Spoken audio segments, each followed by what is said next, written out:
Home, and I hope you like it. Justin West nervously drummed the pen on his desk as he sifted through a backlog of emails on his laptop. This one was from yet another student in the church facing an unplanned pregnancy. He grabbed the church pictorial directory and thumbed through the pages so he could put a face with the name on the email. There she was. He touched his hand to the page and whispered her name. The phone number for the Crisis Pregnancy Center was written on a post-it note somewhere amid the piles of papers on his desk. Now, if he could only find it. Justin could feel himself becoming numb to these scenarios. This was, after all, pretty standard fare for a youth pastor in a large church.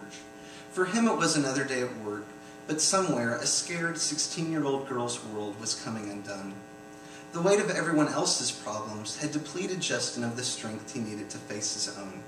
The very nature of the job seemingly disallowed being real. He always had to be on, always be strong, project a certain image and message. And whenever he needed a cigarette, as he did in this moment, he had to walk to the far corner of the parking lot, behind the shed, lest he cause anyone to stumble, or worse, the senior pastor find out. Why did I ever become a youth pastor anyway? Justin wondered in silence. He wanted to help people. He so desired to be an honest, vulnerable human being, sharing openly about his imperfections and weaknesses, and reaching out to those hurting people, disenfranchised with religion and tired of trying to be good enough. Instead, he was pushed into the insulated Christian bubble. He was tired of the game, the pious religious power brokers, the hypocrisy, the arbitrary human scale of sins that welcomed, if not encouraged, the gluttons and gossips, but assigned scarlet letters to the homosexuals and divorcees, and the deacons that successfully lobbied to end the homeless ministry out of concern for its possible effects on the newly reupholstered pews. Justin's mind flashed back to the present, where a handful of new emails had suddenly emerged. He didn't have time to think about his grievances, not today. As soon as he was done solving everyone else's problems, he figured he should try to make an appearance at home and work on some of the many simmering there. Then the phone rang, and everything else in the world stopped. Justin's past had decided to come back for a visit. "I'm calling about your friend Kurt," came the voice on the other end of the line. She identified herself as a nurse at the general hospital across town. "He's very sick, and he would really like to see you before..." Her voice trailed off. She didn't want to finish her thought, and she didn't have to. Justin knew what she meant. Justin clenched his teeth and then finally let out a deep breath. Memories he had spent years trying to block out quickly came flooding back. Kurt was one of Justin's best friends growing up, but their youth took them in very different directions. While Justin faced his own private battles and rebelled in his own ways, Kurt threw himself headfirst into the party scene, and Justin had resented him deeply for it. So many calls had gone unanswered. So many times when he needed the support of his old friend, he was left feeling alone. He wanted someone to stand alongside of him, to join him in his efforts to escape these years of life with some shred of innocence left, and to help him be strong in the face of so many other shining distractions. Without ever knowing it or even meaning to, Kurt had refused to be that person in Justin's life. Just as Kurt was emerging from the muddied haze that was his youth and starting to reassemble the pieces of his life into something that made sense, Kurt received devastating news. He tested HIV positive. Kurt successfully hid his condition from everyone around him for years, but the truth was forced out of him on the day of his car wreck. He walked away from the scene of the accident, but was a bloodied mess. An acquaintance that saw the accident unfold pulled his car over and ran to Kurt to offer assistance. "Don't touch me," Kurt pleaded as the man approached him. "You can't." News travels fast in a small town. Stereotypes were made, assumptions abounded, and one by one the church doors quickly shut to this modern-day leper. "I have children, and I do not feel like explaining this to them," exclaimed one of the deacons at Justin's church during a conversation about the newly discovered social pariah's involvement in their congregation. "I want someone keeping a close eye on him," added the children's pastor. Normally, Justin would feel compelled to speak out, but many wounds had yet to heal, and though he knew his church's rejection of Kurt was wrong, he couldn't bring himself to say anything in his defense. He never expressed agreement with the decision that was made, but instead sat by in silence, which ultimately had the very same effect. That was 15 years ago, and that is exactly where Justin wished to leave those memories. But with news of Kurt's deteriorating condition, a Pandora's box was opened, and every painful remembrance re-entered his mind.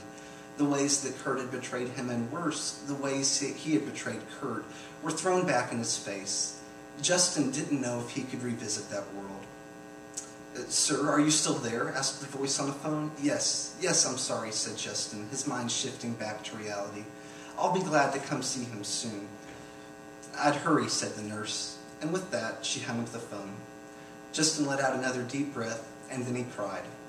It was time for his cigarette. The following afternoon, Justin got in his car and headed to the hospital.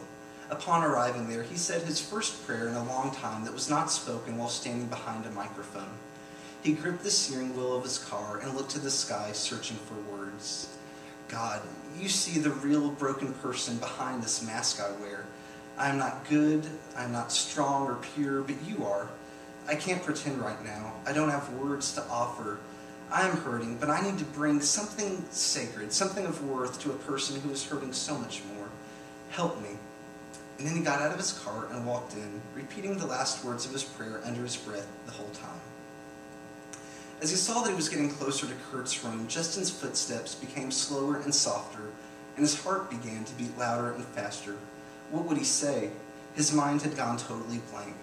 And then he saw him. If his heart was racing before, it had now all but stopped as he peered through the narrow glass window on the door. There he was, sitting alone in a sterile white room, his only company an IV drip and a series of monitors and machines humming along. His body was wasting away. He didn't have a hair on his head, and his face was weak and drained of color. Kurt knew that he didn't have much time left. His glazed, tired eyes told the story. He understood that AIDS would soon claim his life. In many ways, it already had. Justin slowly opened the door and walked into the room.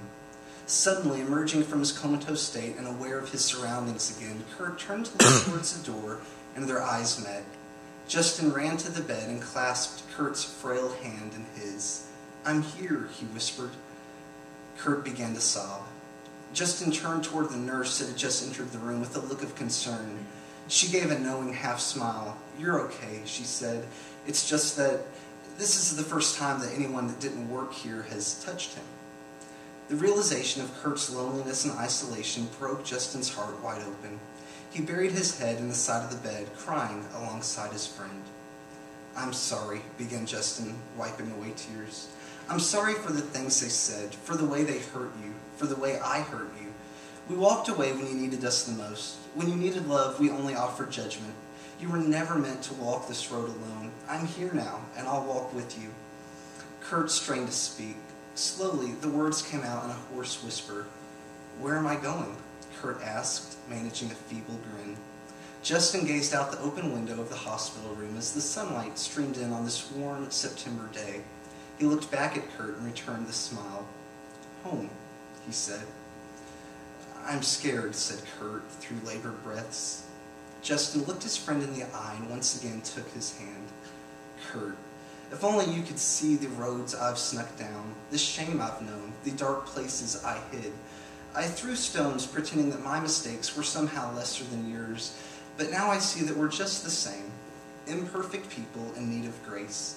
And God is always ready to offer that, even when Christians aren't. When everyone else walked away, someone still loved you. He sang over you. He stood beside you. He carried you when you couldn't stand, and he caught every tear you cried. You are not alone, and you are not unloved. Don't be afraid." Kurt smiled and nodded. He tried to speak, but no sound was made. He had already spoken his last. Justin could see the life behind his eyes starting to fade, and then they closed. Kurt mustered up all of the energy in his body to squeeze Justin's hand one last time. Moments later, the heart monitor beside Kurt's bed switched from short, pulsating beeps to one long, steady tone. A lifeless body remained on the hospital bed, but Kurt was no longer there. Kurt had held on for so long, afraid of what would come next if he finally let go and allowed himself to embrace the mystery of his acceptance and fall on the grace and love of someone bigger and stronger than him. With Justin's gentle words of truth, Kurt could finally relinquish control. He had made it home, freed from the prison walls of his illness and dancing alongside the one who had loved him all along. "Save a place for me," whispered Justin. "I'll be there soon."